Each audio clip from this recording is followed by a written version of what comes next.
downloading. So it's now recording. And if I go on here like this, hello everybody, just bear with me a moment. And then if I go, oh yes, we're on, that's good. Okay, it's now recording. I'll just turn the volume down and comments will appear here.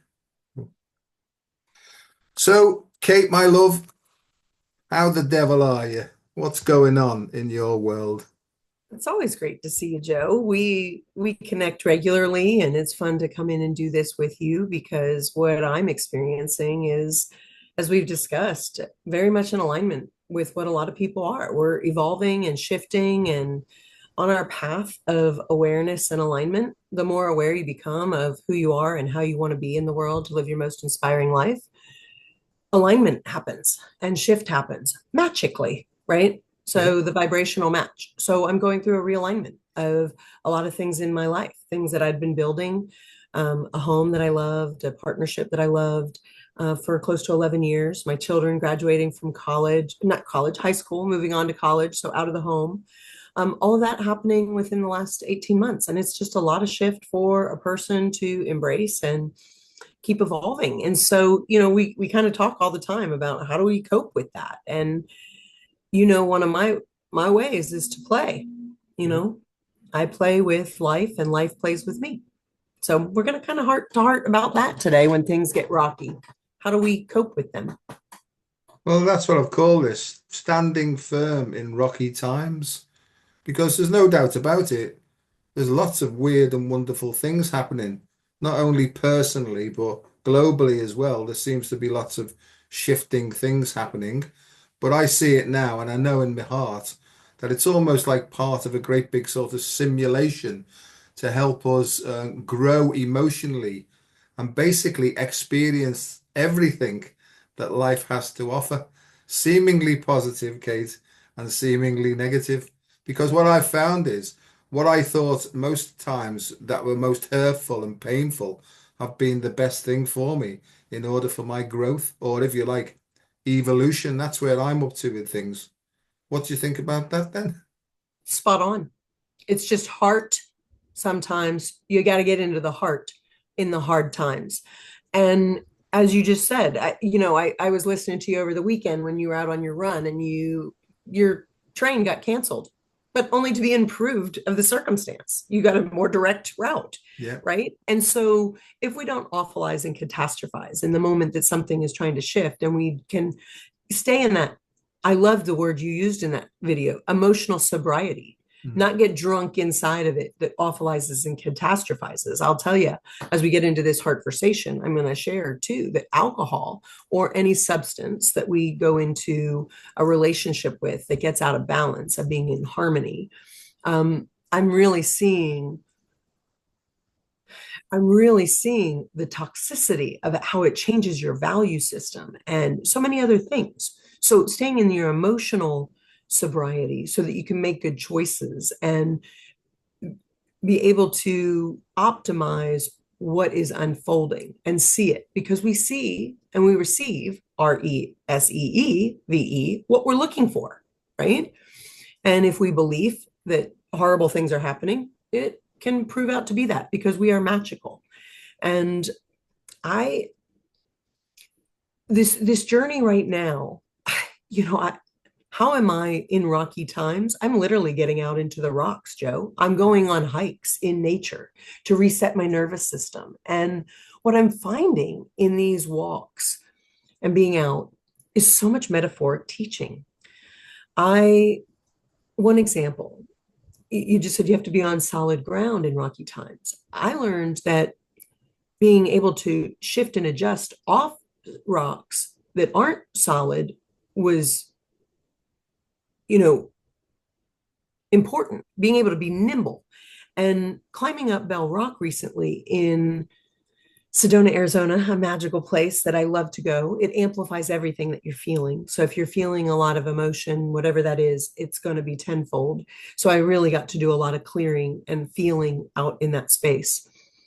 And as I was doing the climbing, I had a couple different experiences that were becoming my teachers. I got to one space of the rock where the rock was no longer big steps. I had to scale it, and it was very slick and smooth, and I had to kind of slide across. And it was a little unnerving because I was up pretty high at this point that this shift changed. I was no longer stepping up rocks. I was sliding across them and climbing up. But I realized quickly that the coconut oil that I'd put on for my dry skin in the morning was not the best choice in this now moment.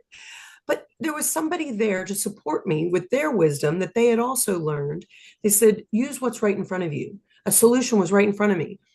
Put my hands down in the dirt, rub them together to make them now be able to support. So we can support one another, Yeah. those that have come before us or have already experienced something in the now moment to say, hey, I had that problem and this worked for me. Use what's right in front of you and stop worrying about what you can't find, right? I couldn't find a towel or like rubbing it off my hands, but the dirt ended up even better. So that was awesome. And I know you as an educator will relate to that, that those that come before us have wisdom to share. And I do feel that some of this work that we've been doing is coming in at this time to support others. I am going through an extremely difficult time emotionally. One of the hardest I've ever done. Dealing with betrayal and deceit in my life, really hurtful behavior from someone that I loved dearly. And those things make us feel our humanness. And what I'm also seeing is those people that hurt us that way, it's only because they're hurting. Those are words I said to my children years ago. And their inadequacies of how they feel about themselves, they start to project hurtful things onto others.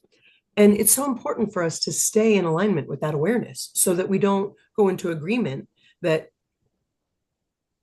this behavior of being treated so poorly is okay, because knowing our worth and our value, claiming that, standing in our power.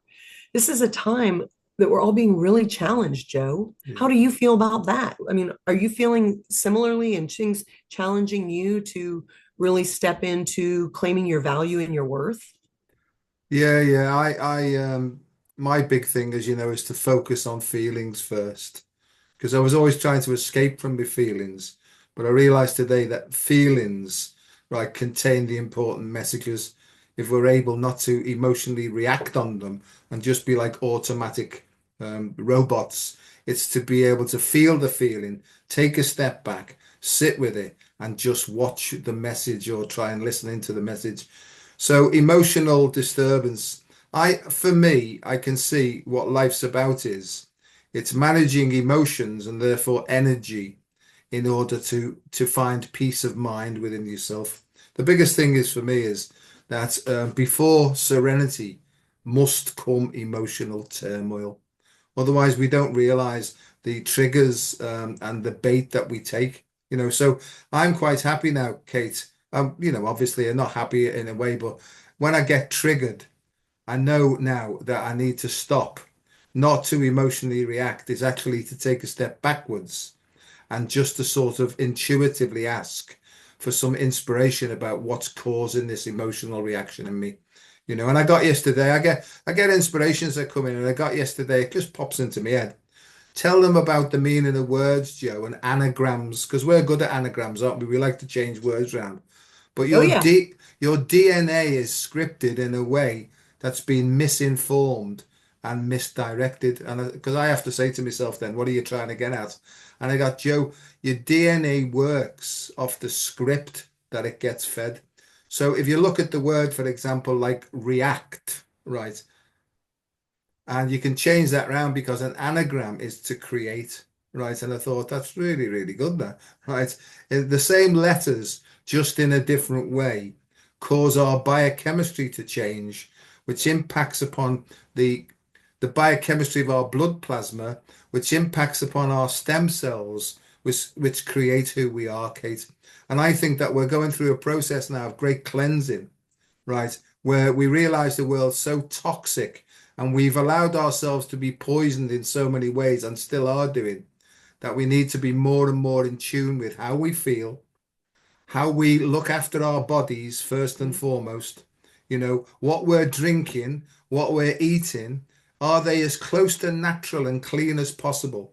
Because Right. all those things, Kate, impact upon our biochemistry, right? And don't get me on hormones. We can do that later down. Hormones. We'll talk about hormones later because hormones determine emotional state and therefore mood state. The important thing is how do we act from the mood state that we're in? Do we fire these emotions at anybody? Because as we get closer to this cleansing time, the mirror or this karmic mirror of self-reflection is getting closer and closer to us all the time. So as we give out, we'll get it back quicker and quicker. Oh, So yeah. I know you and I talk a lot about this is what is it that I'm giving out that's causing me to feel like this and disturbed? Because it always starts with us, Kate, right? 100%. And I have to look at myself and say, how did I set this ball rolling? Because our heads can have one motivation, but our Yeah. hearts know the truth.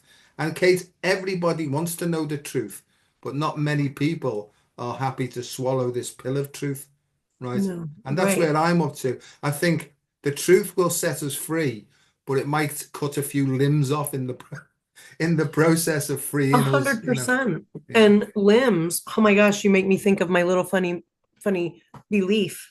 One of my magical side sticks, belief. In order to bring things into being, we must first believe them. And we don't know how to be anything more than ourselves and the truth. And you will cut off the limbs and the branches that were growing when you're out of alignment with intention and expanding. People are growing at different rates. Yeah. You were talking about enneagrams and words, and this is an area of space that I have been playing with over the last decade very intimately as an artist and HeARTist that uses my word to create my reality, and I map it out, right? So I have even my map, my awareness and alignment path of creating new realities through our imagination into new reality. KNEW reality. The thing that you knew first could be. What I came to realize through the exercises that I'm being right now is the power of our words, the stories we tell, and are they followed by inspired actions? There's a lot of delusion in like imagination, having a thought, and then just starting to tell stories about that have no inspired actions upon them to have helped you arrive to that new reality. There's a daily discipline. I was reading the book Law of Life, and divine love listed 7 steps of what divine love is, and it includes action. You have to have it in there. It's your divine love. I have it right here because I knew I wanted to share this. This feels like a good place to say it. From the book of Law of Life, written in the 30s, divine love is a 7-fold activity. 7 things we must have for perfection. Divine love is a presence, light, principle, intelligence, power, substance, and activity. The activity and the action to create. Going back to that analog, what it comes to about words is it's not even so much what the word is, it's the coding of the Yeah, vibration of what the absolutely. sound sounds like, right? Yeah. So when I'm speaking words, I'm creating. The Sanskrit word abracadabra means I create as I speak. Later, it was adopted into magic and made abracadabra, but it's as I speak, I create. And so I've incorporated, like I said, I have playful tools to support me and others living their most inspiring life and catching myself in playful ways rather than make wrong. I have a whistle like a lifeguard does. So when I speak and I say something that is out of alignment with what I want to create or attract more into my space, this is what I do. I pull this out of my funky tote and I save my life because we have to be the lifeguards of ourself with watching what we're speaking, right? And some people might think that's a little silly, but silly works for me because laughter raises the vibration the fastest and it helps me get back into that love that I'm feeling.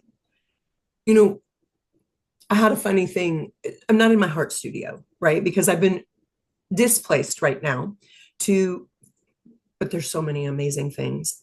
I'm 53 with my parents who are in their 80s and 78. This time in my life would not have been organized any other way No. than me to now be able to have time with them. It's a magical gift. But It has removed me from my heart studio, things that were familiar to me. I have a lot of stress sometimes just trying to find an envelope and a stamp because nothing is in place for me right now as I'm reshifting everything. But I was bringing all that up because I'm in this office, not in my heart studio. So I've had to find other ways to be playful with things. And there were only a few things that I could bring with me when I was coming to this space from the heart studio. But one of them that I wanted to bring was Paula, one of my butterflies, because it's about metamorphosis, right? And Paula, there's a famous cook in the South in America named Paula Deen. This is kind of her namesake. She starts everything with 2 sticks of butter and butterflies. In Utopia, butterflies. But it's all about getting churned. You're melding, you're mixing, you're churning things up to fly. First, love yourself. And it gets really sticky and ooey and gooey, and it doesn't feel good. So I brought Paula with me, and I hang her in the room that I'm staying in, which is a room that I grew up in. And that brings up a lot of emotions, right? Of course. So I'm stirring up some stuff and I'm churning up a lot of emotions. I remember having heartfelt conversations with me when I was 11 and when I was 15. And adult Kate, with all the spiritual work that I've done, is now able to come back and talk to that part of me that I wouldn't have even been thinking about because that space is what's holding the energy vibration that has me remember the memory. I'm not thinking about that memory every day as life is occurring for me, but I'm releasing not only the feelings and emotions of real time, of what's happening. All time is real. It's where we want to dial into, right? Where Yeah. we place our Yeah. focus. And I'm resculpting some things with the Omi Omai's dough. So I just keep these tools at hand, Joe. I mean, when I need to resculpt something, I just pull out the dough and start playing with it. And I let my consciousness show me what it's going to be. You know, I don't have a thought sometimes when I pull out the dough. Yeah. I am amazed. I mean, it'll be a snail. And then I'm like, oh, the snail energy is wanting to talk to me about slowing down. And then my friend Sharon Monday will post a picture and send me a picture of a snail. She's like, I just wanted to send this to you. I'm like, okay, I'm really attracting a lot of snail energy into my space. We're magnetic, we're magnetizing ourselves, right? We've It's had a few it's coincidences in our speaks over the years, haven't we? always, Joe. I think that's one of the things that's so magical about our friendship and partnership and co-creation is that you and I will be having concepts being brought into our field of awareness. We're thousands of miles away. We haven't spoken to one another about what's wanting our attention. And it's something obscure. Yeah. It's something that's never come into my field of awareness before. And I'll start talking to you, and you're like, this has been coming up for me. I'm like, holy cow, me too. So it shows you the energy inside of the collective consciousness. It's about being tapped and tuned in and turned on to it. And then how do you do that?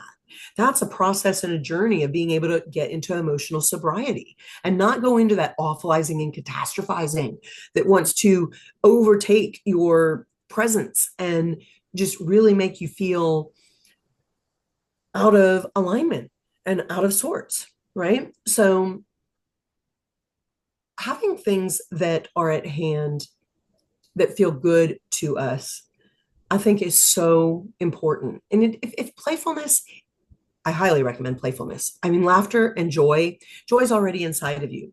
You know, so I made a little sock puppet, right? But again, I can't find her right now because again, everything is kind of out of sorts. And I'm just, rather than freak out about not having the puppet, I'm consciously aware now because I made the puppet and have been playing with it for a year that the joy's in me. The puppet was just the messenger to speak to me and the public, anything outside of me and everything about the joy dwelling inside of us and always being at hand.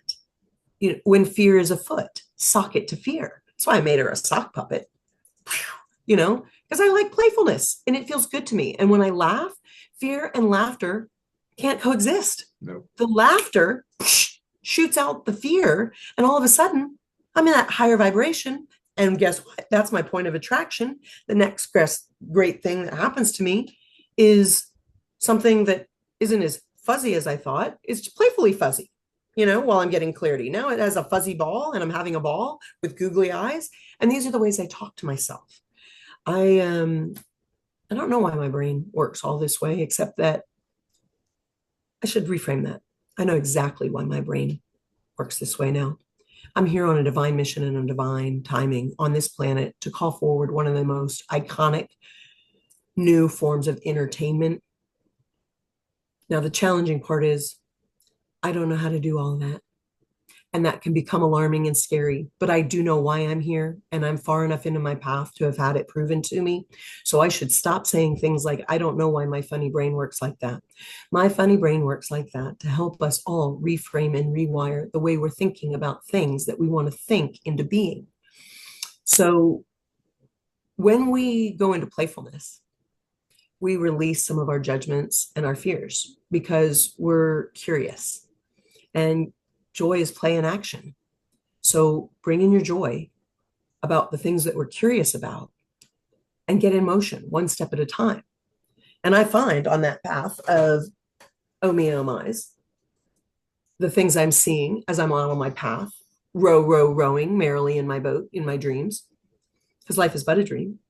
It's a whole lot of parts of our childhood coming into alignment inside of these tales that we tell ourselves. Through the power of intention, we can get back into alignment when we're aware that we're out of alignment. Self-awareness is where everything starts. I agree. So that's why I really want to be careful when I say, I don't know why I think that way. What do you think about that? Well, I think you're right. I think this is a metamorphosis driven by a metaphormosis, right? Because it's all about metaphors, really, in my view. And what I'm beginning to feel and see, and this is just the way I look at things and the way I explain things, is it's almost, Kate, as if I picked this life and the curriculum for this life before I was born, you know. And if I did that, who was it and where was I when I picked this, you know? And I think that there is such a thing as a soul. I think the soul exists in non-invisible, in invisible realms that we can't see at the moment, but we can feel, or I can feel, or people like ourselves who are sensitive. And I think what's happening now in this great shift of consciousness that's coming in, it's almost like it's a cleansing wave that's actually washing away stuff that's not in alignment with our soul's purpose. Now, I'm not talking religion here. I'm not a religious person. You know, Mm. I've sort of got rid of all that really. And I just work now with something called quantum consciousness. And that there are many, many different dimensions to our thinking and our feeling. And it's a multi-dimensional model. And more people are becoming confused because they can't remember from one moment to the next. And I see that as very positive thing because it just means that our multi-dimensional, multimodal self is coming online. The problem is in 1987, Kate, my head was full of all this stuff. Something opened up in me and I was overwhelmed by the information that was flying in. I can see now that that was apparently the time of the Great Harmonic Convergence, which I didn't have a clue about. But looking back now and being more sort of educated on it, I can see that it was almost like a great big spiritual awakening. But they told me it was a psychosis where I was put on all sorts of antipsychotic medications and I was hospitalized for 8 weeks in the psychiatric department. But I see clearly now that the medical people don't understand what's going on across the planet now. But just get to back to this cleansing thing. What's being actually emerging within everybody is the stuff that we've repressed, either out of fear, guilt, remorse, anger, shame, envy, jealousy, all those things that have been repressed and pushed down and suppressed Yeah. are being washed to the surface now through us and with us and in us. So we can't, I don't feel that we can escape this, Kate. You know, so really, how do we get away with it? Well, we first of all accept it. Okay, I've been keeping these things secret. You know, there's a phrase, and I've said this many times, you're only as sick as your secrets, you know. And the act of repressing this stuff as it's trying to come up is going to cause emotional turbulence. Now, Very you much can go so. to the doctor and you can get sort of anti-anxiety medication, but the force that this thing's coming through with, it's not going to work, Kate, really. The only thing that we can do to overcome repression is to express, yes, I have done this, It's almost like a global confessional that's coming up. I have done this. I see the reason that I've done it, right? And I realize today that if there's anything I can do to reset the balance, I'll be glad to do that now. And that, Kate, is the way to go forward. We have to own it, own up to it, understand what it's about. And in that process, what seems to happen is all the energy that was kept to keep these things down, when we accept it, it floods back into our system. We get more power. So this is truly empowerment. We've accepted it. It flows back in our system. We feel stronger. We feel more courageous. And then we realize then that the living in truth is probably the only way to go forward. And I don't feel that we can keep a single thing within us, right, that we can't accept and own up to. I've gone on like the Pope again because I tend to do this, but I don't think anybody's going to get away with anything, Kate, at all. You know, I don't know what I've just said there, but I think Well, more than anything it's else your is, field of study, Joe, and that's what's really attracted me into alignment with you. You started speaking about chromatooptogenetics, right? yeah, Affecting the DNA, and you work so closely with the repatterning of our breath work. yeah, Breath is life, yeah, and the programming. How many people do deep breaths? How much oxygen are your cells getting? How clearly can you think? And the work that you're doing is so important. So I think everything you just said there is the crux of why you're doing what you're doing, creating systems and solutions because you have this awareness. And as you said, you came to this awareness from another time and place. Where is that? Not really known, but it doesn't really matter because the data and the wisdom of what you're to do is already here. Kind of like me. I'm like, but I don't remember how I'm supposed to do that. I just said, yes, I will. Holy cow. But like you, I've kind of outgrown the restrictions of this idea that my God is better than your God. I'm just like, yay, God. Like I love God. God is creator of all source. And I have a little funny phrase. I mean, will yenair, my willingness to be the heir of the creator through my I am presence is what is going to align me with all of my abundance and my prosperity.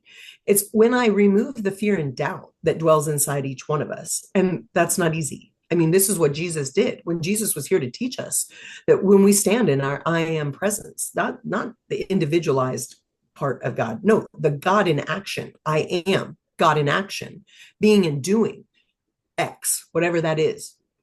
When you do that, when we do that with willingness, I'm willing to be my I am presence, God's glory in action, that divine spark inside of me.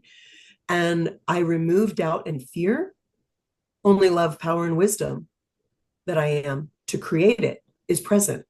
Love, power, and wisdom. Fear and doubt come up in many ways.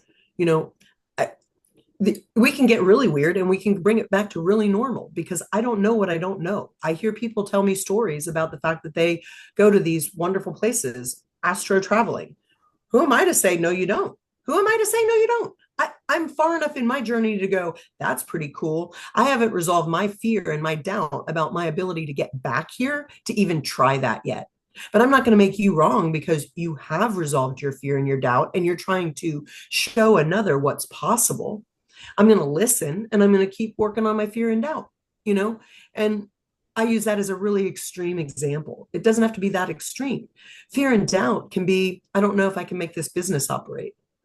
It can be, I don't know if I'm going to be able to make this meal for my family the way that I want. So I'm going to quit in advance. I never try that new recipe because we already like these bell peppers that have beef in them. Let's do that every Wednesday.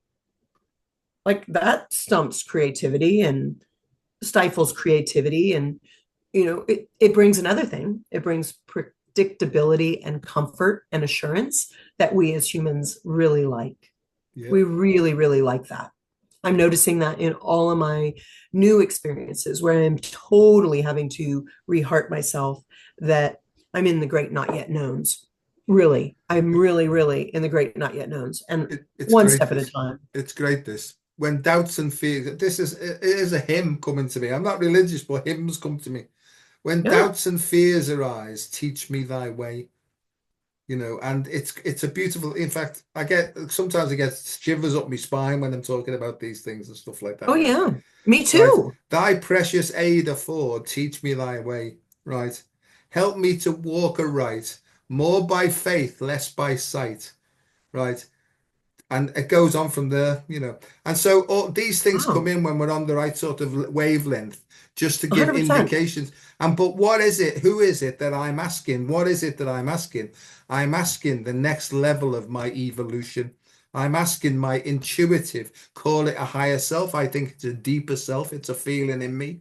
It's almost like when I sink deep into it. I just say, look, I'm in trouble here. Will you give us a clue? Because I've found, Kate, Yeah. intuition only works in the now moment. It can't work in the future. Everybody wants to know what's coming up, right? In my view, it doesn't work like that, Kate, because that's the old method, prediction based upon the same reaction in the same circumstances. Things are changing. 100%. Joe, everything we've been talking about, how could we predict the next step with all the variables that are going to also apply and come in that we couldn't have known before the moment that it happens?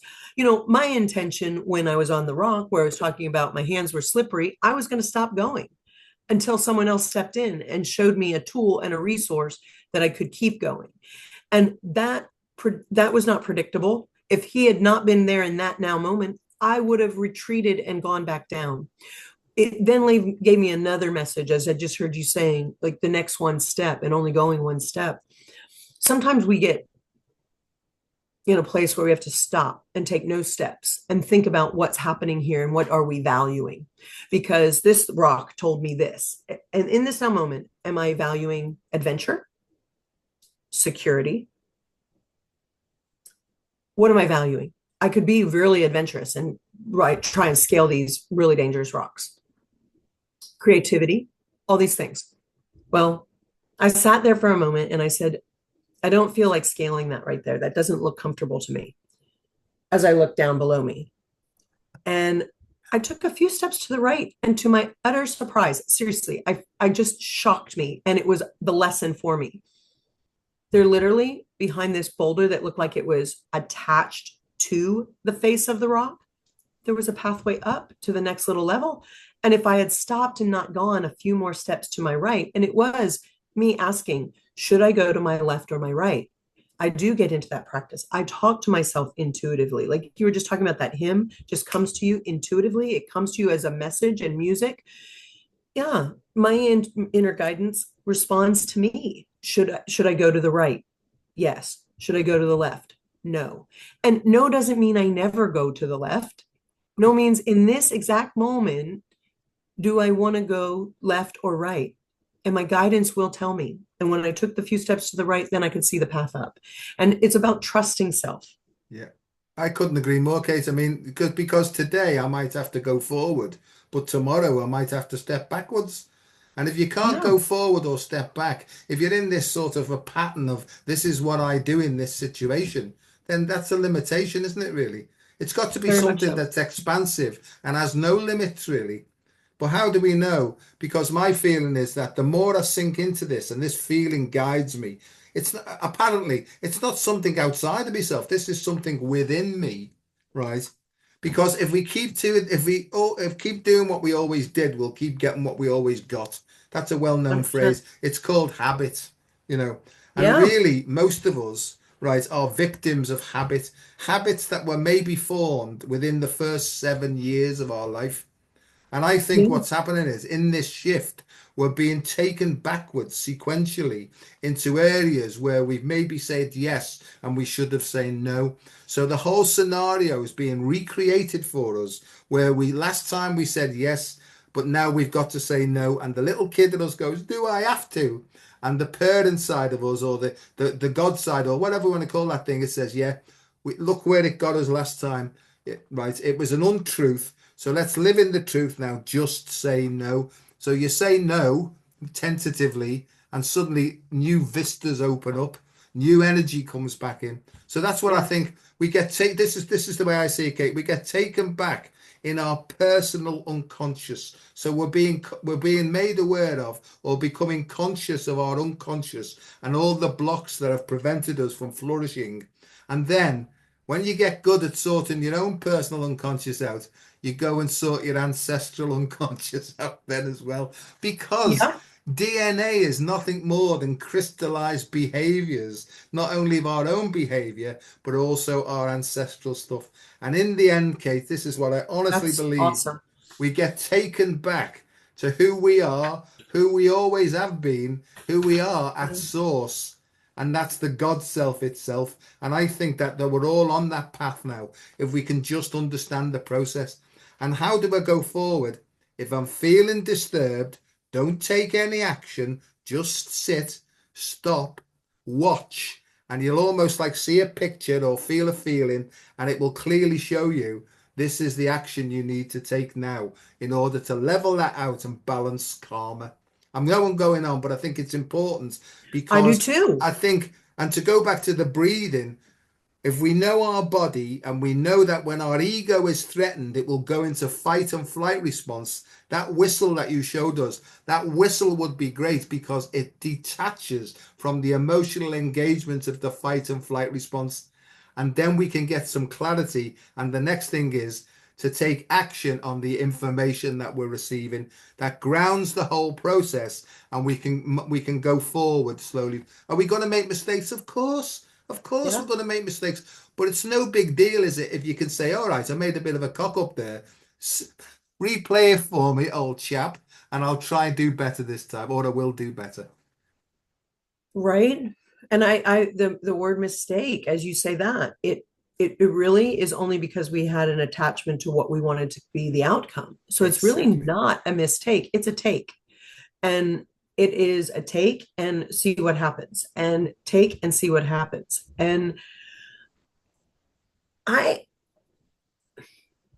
this is a huge breakthrough for me to get into that space. And how do we, how do we honor those that have identified wisdom and want to share it, and also not seek anything outside of ourselves, right? So I'm in that dance and that balance right now as I'm making my takes. But I'm amazed with, going back to the few thoughts that we said a little bit moments ago. Take the one step in the action in the now moment, and you don't need to know why that matters in that moment. And I have something in mind, and I wanted to draw this to attention because I think this book came into my life, Insights from a Warrior of Light. This one came into my, she's been on your show. Oh, This is yeah. our friend Nicole, Australian woman, McIndoe. This book was her intuitive calling. This was her role, her mission to get this brought in, and she did it, right? I don't have to go into agreement with what this book shares, that she's a warrior of light, right? But the funny part is that I got the intuitive awareness to buy this, that this was for me, and it arrived. When I chose to pick it up, it was directly in alignment with where I was in a situation. It had insights that I'd already intuited. It was an affirmation.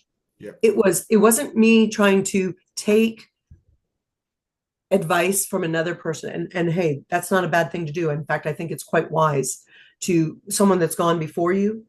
If someone has already had slippery hands before and they know that dirt resolves that, go ahead and take a shot and take a take on that and listen, versus I know better, right? Yeah.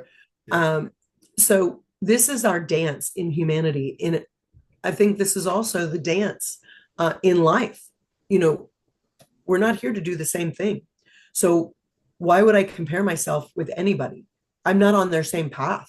They have no idea what I'm up to. So someone might make a quick judgment about what I'm doing, but they've never even stopped from understanding for a minute why that would be in alignment with my earth calling and mission. And yeah, I just said earth. I mean, this is my neighborhood right now. This is where I've come to play. And this is the playground. And so someone might think that's really strange, the way that I just said that. But when we make someone wrong because they think differently than us, right?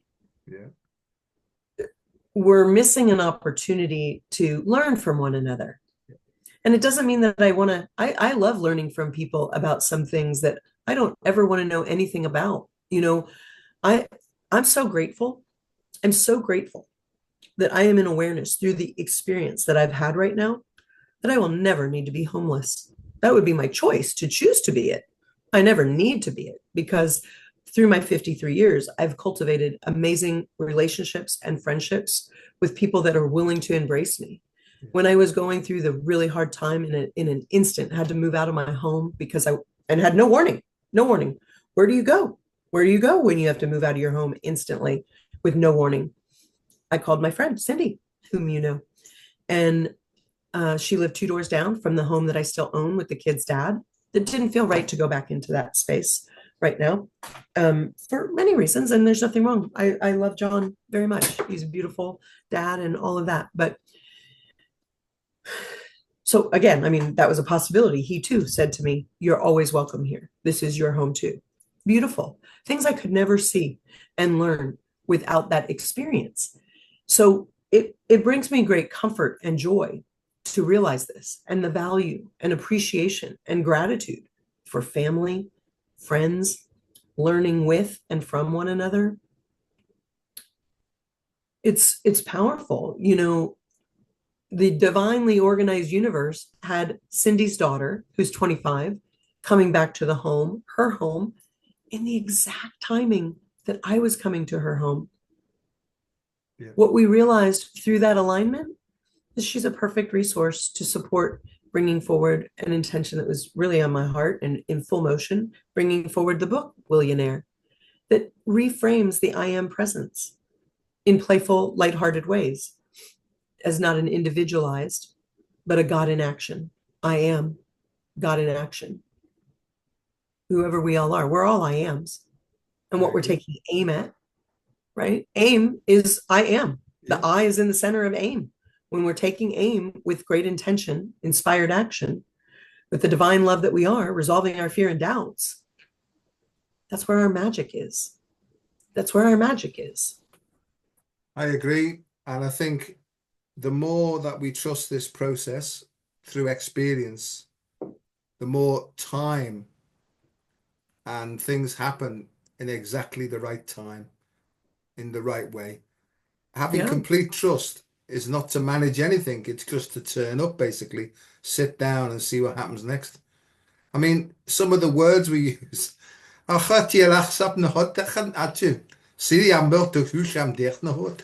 See, Kate, when that started, look, it's here with me now, right? When that Yeah. started to happen to me, I mean, these are things that have happened to me all my life. And my mother used to say, Joseph, stop being so stupid, stop talking like that.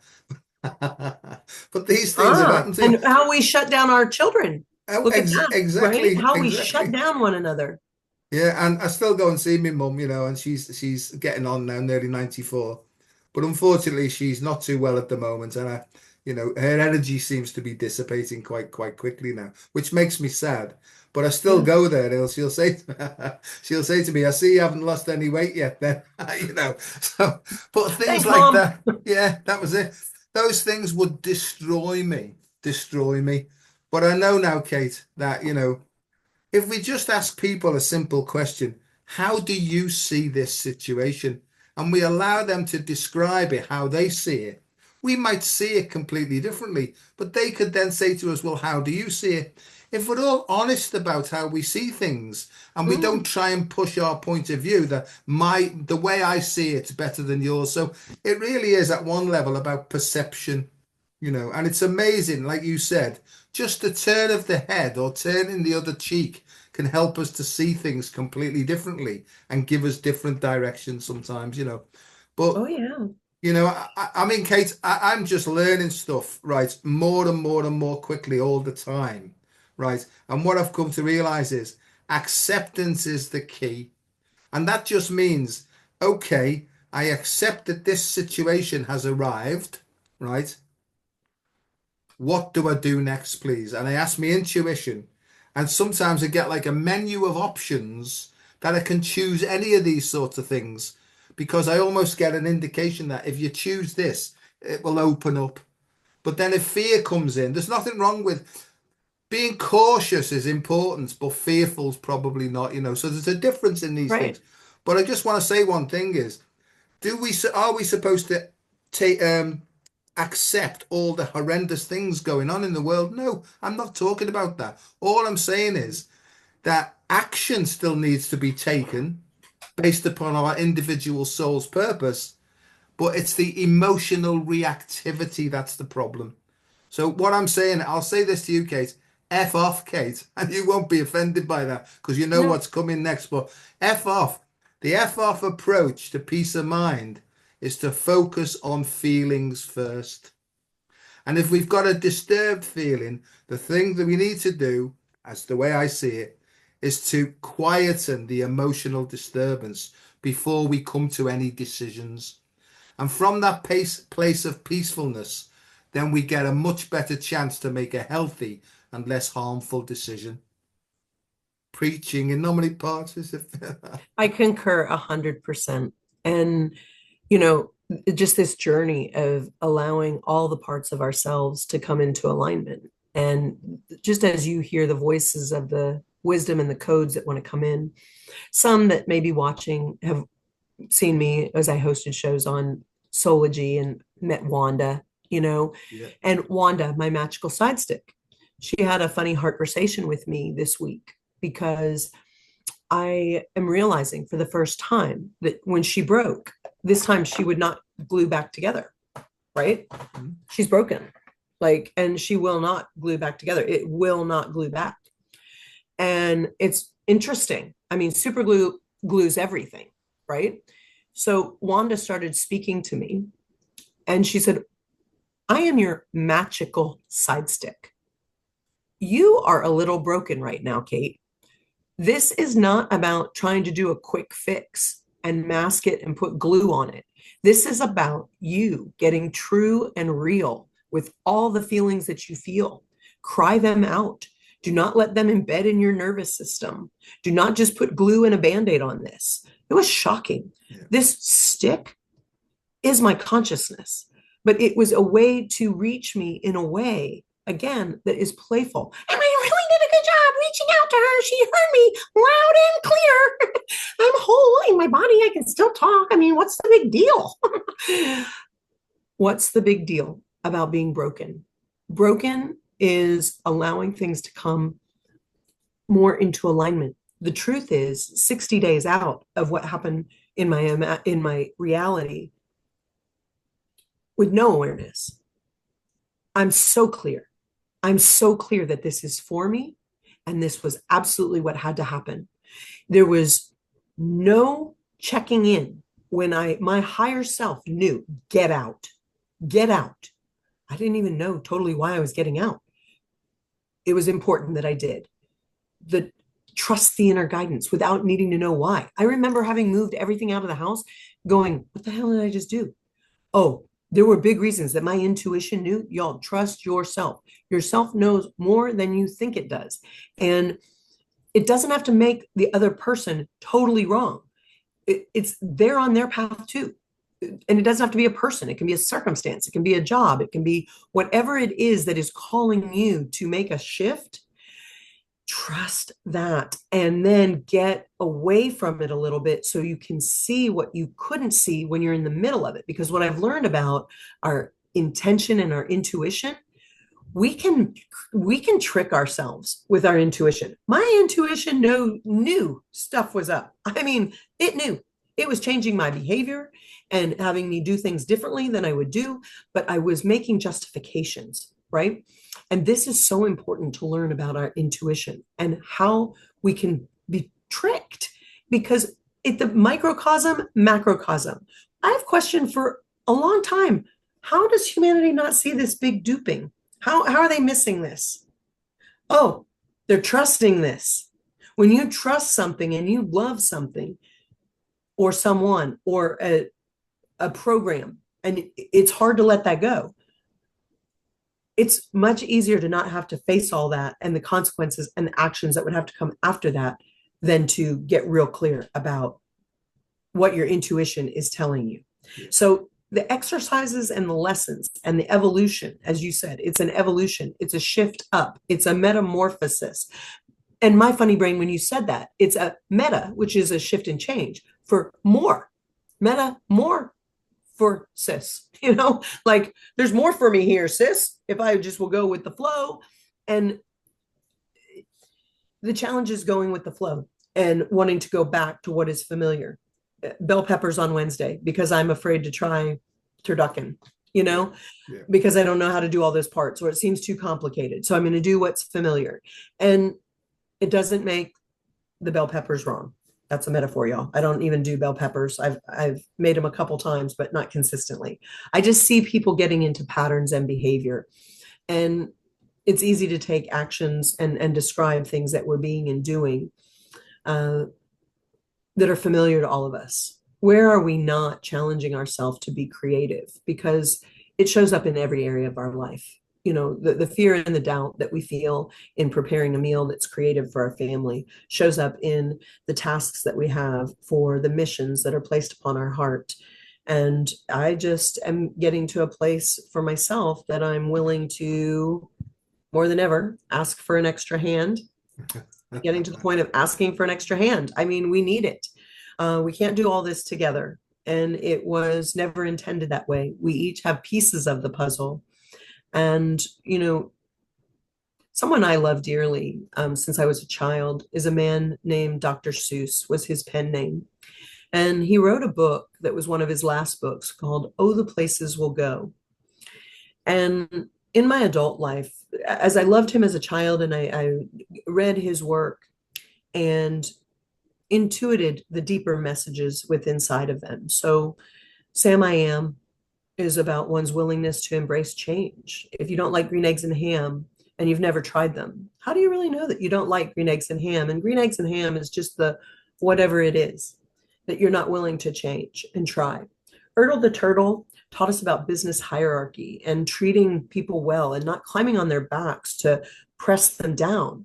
But those that you treat well will be willing to help you rise and lift you up, treating one another well. Who is ready? Who is ready to live in a higher way of living? Theodore Geisel asked. Whoville was that magical place. And that's what that's about. It was a collective conscious consortium of people who were living in a higher way.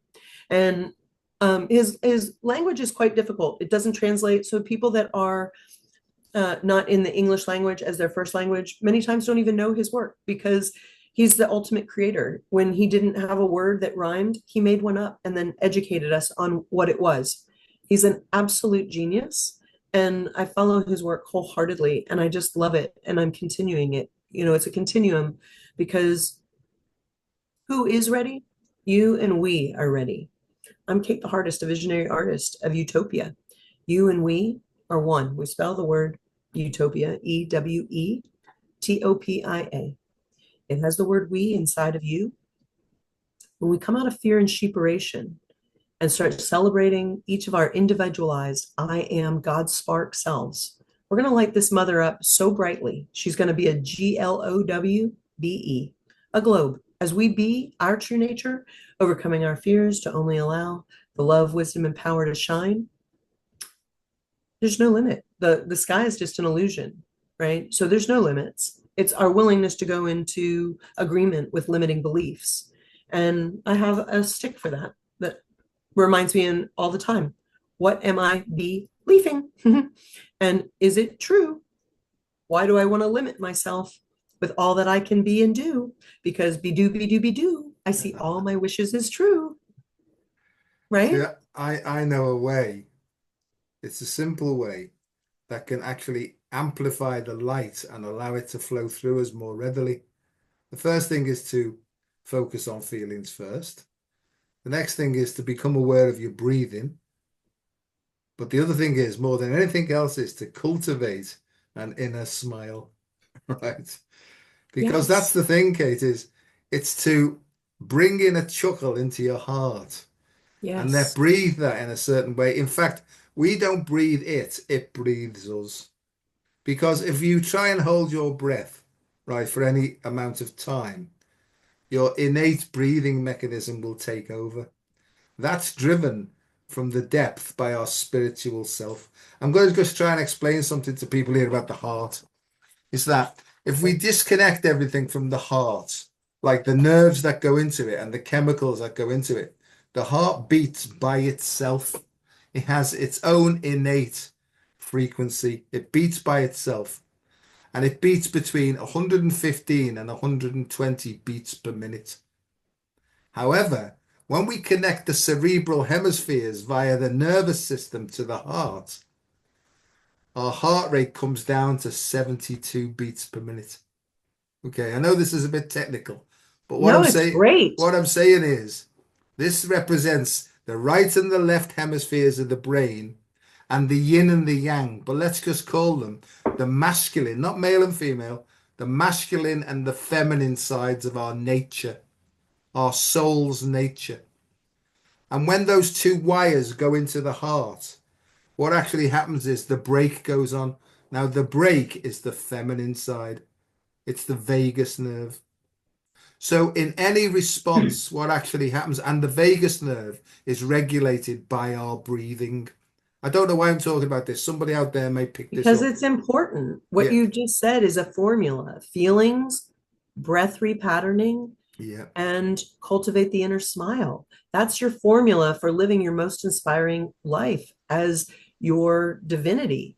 You know, divinity is not religion either. I mean, that's just, we are divine beings. We are created in the likeness of a powerful source energy, God, universe. We can't humanize that, right? That's But too big. we Our need little to, funny brains don't do that. What you're doing is you're simplifying and giving us formulas for our small little brains for the divinity that we are. So, where's my little fire? So, like I said, so we can live on fire. I so know I'm a that little nutty. It's just who I am because I'm cultivating my inner smile. This stuff makes me smile, and I'm okay being a little silly to make another smile because I know the power that that is. And then you can hit them with the serious stuff, and I'll take the hit on that girl's so crazy. Well, did you think that I looked so silly? My willingness to look silly gives people permission that you're not going to look sillier than that. Just go for it. Go for it because how hard can it be? The important work, Joe, if I hadn't done all the work that I've been doing and have the gifts and the presence of you in my life that has taught me the breath work, it's how I soothe myself. You know, and when you talked about right and left brain, that pranic breathing of breathe in to the count of 6, hold it, and then release it, and then switch nostrils, breathe in, and you're getting that vagus nerve and all the other stuff going on, and you're getting that symbiotic relationship between the right and the left. I can think more clearly, more creatively, and then feel empowered to take the next step forward because it helps me soothe my nervous system. When we're what's in when what we're in hard times, we need ways. I mean, it's a good word, repatterning, but I think it's not, for me, it's not repatterning. It's just clearing away the patterns of fear that have been imposed upon us because of our naivety and because of our sort of sometimes because of our arrogance to be Yeah, unwilling to change, really. So that's all being flushed away now. That's called epigenetics. So the epigenetic shroud that's been overpowering us because it's been masculine dominated, really. The masculine side of things now is being washed away so that the sacred feminine now can come in and rebalance it through the vagus nerve. So the point I'm trying to make is we don't have to do any controlled breathing as such. We need to let go of the pattern of the fight and flight response that's regulated our breathing patterns. That's being flushed away now, so we can get back to our intrinsic frequency and vibration, which represents our soul's purpose. And then we can start to work from who we essentially are. And it's effortless, Kate, because it's not conditioned, because it's just the way that it is. It's unconditioned soul resonance. Look, who knew we were going to talk about that? But there you go. I just want to beautiful. ask you before we go, we've nearly come to time, and we'll do this further down the line if you don't mind in a few months maybe, and do the next installment if you're up for it. Yeah. I But love getting together with you, and I just I love our heart to hearts, and we always align just divinely, timed and perfectly. but I know that many people are going through really difficult times, especially in relationships. But that's almost like a projection of what's going on within us. I know that, and and we Yeah, talk about whatever's in the macrocosm and that's going on is impacting upon our microcosm and stuff like this. yeah, So there's loads and loads of stuff. And I think also is like you said before is my reality is this 3D world that we live in within this right. body. And if I don't take care of this vehicle through which the soul works, then it's going to cause me more and more problems. And even though I teach this, Kate, right, and I'm reasonably well educated on it, there's still loads more that I'm learning all the time. Always. And We're never done. and what I'm being inspired to do is to put out chromatooptogenetics again and make something of this, but also here's something for somebody, magnetohydrodynamics, and stuff to stop talking about the electromagnetic spectrum and talk more about the magnetoelectric effect. And what that means is as your heart opens, so does the magnetism. The magnetism then, as it's flowing and actions being taken, will cause our nervous system, the electrons in our nervous system, to flow in different directions.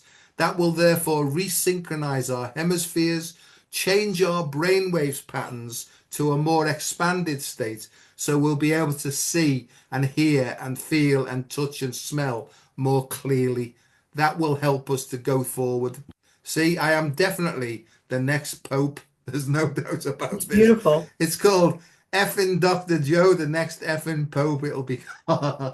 It's fantastic to have practical ways to move through these physical realms that soothe our nervous systems, that help us master our energy, which is our emotions when we're in our physical body. Energy mastery is what we're here for. And so practical applications of this is so valuable. Thank you for the work that you're being and doing. It No, matters. thank you for being my mate, because it's without these conversations, and I do feel that there will be certain people who you can just open up and just share as it's coming out, and I think that's important. I think my problem was I kept a lot of this stuff to myself. And when I used to get drunk past a certain point, it would all flood out then. It'll be, rather than creative, it was destructive. So I think that there's got to be a regulation that happens through an open and flowing heart. So it's out of the head and into the heart 100%.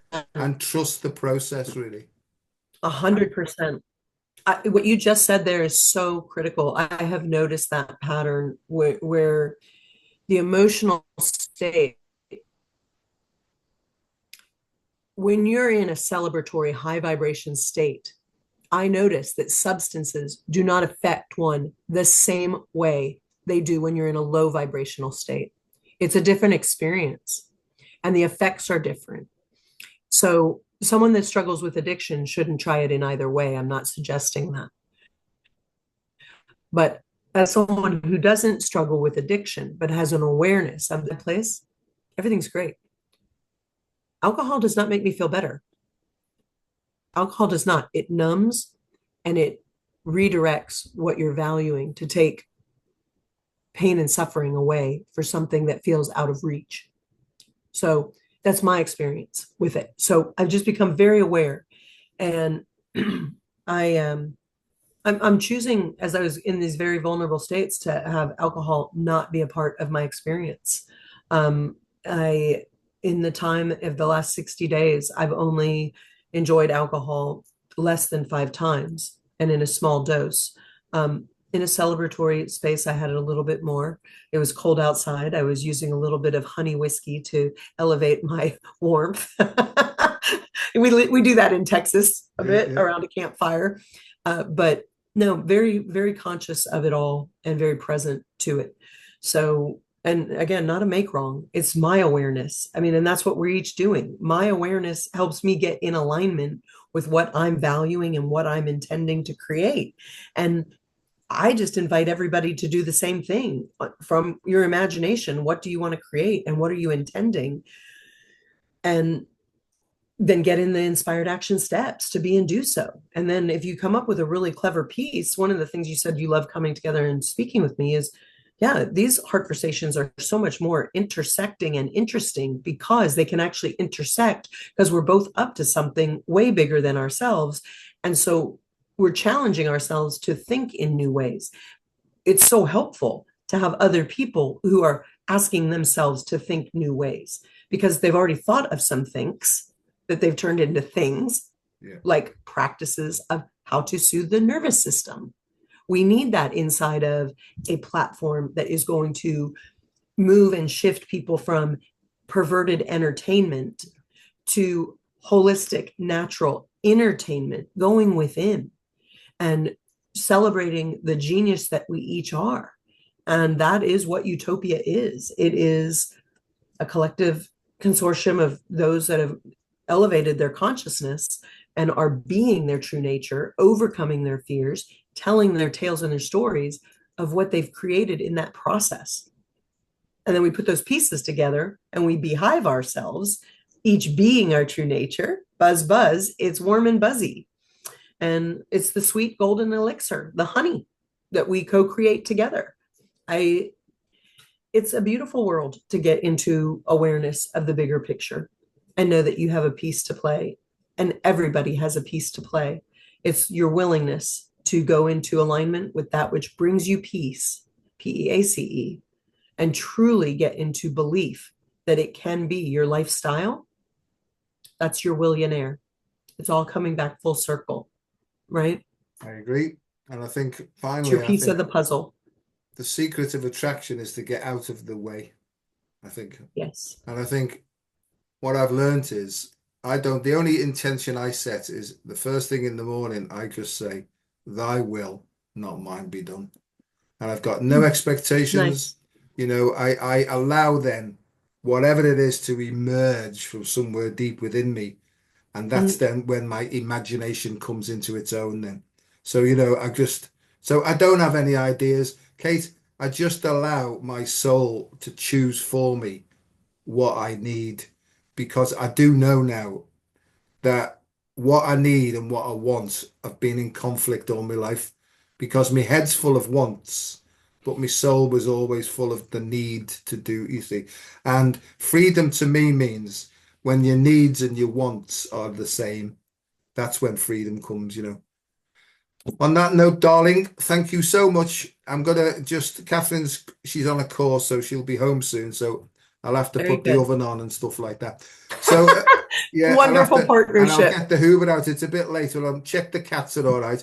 Empty the litter trays, like normal people do. Stay humble, my Yeah, friend. Doing absolutely, doing the absolutely, basic lively absolutely, 3D stuff keeps us absolutely. very grounded. Keep your feet on the ground and empty the litter trays, right? So thanks, my Yes. love, and I'll speak to you hopefully soon. And Yes. thank you everybody for listening in.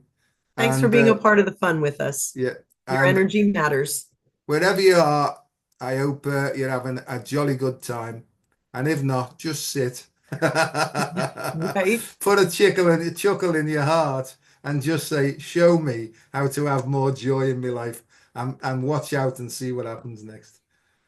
Right, darling. Bye, It'll be everybody. inspiring when you Yeah. do. Toodaloo, everyone. Toodaloo.